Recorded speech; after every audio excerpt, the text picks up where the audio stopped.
Kia ora koutou, ko Romilly tōku ingoa, he kai tohu tohu tai o mātua aho. I am a Senior Environmental Policy Advisor.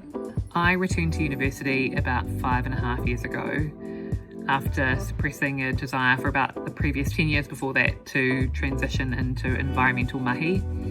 But I didn't know how to make that transition, and I thought that a return to formal learning might spark some ideas about the types of environmental jobs I'd be interested in and make me a more attractive candidate for those jobs. At that particular time of my life, and at the current time of my life, I was particularly concerned with the impact that humanity was having on our natural world.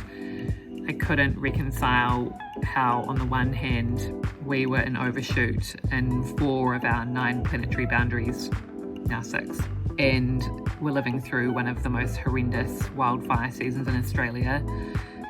And on the other hand, we had just seen the first person amass $200 billion in net worth. So although I was absolutely keen to learn more about our physical environment and natural geography, I was also keen to look at it through a social lens and better understand the intersection with the economy, politics and culture. And of course, what I learned was that questions of geography are inseparable and at the very heart of politics and power.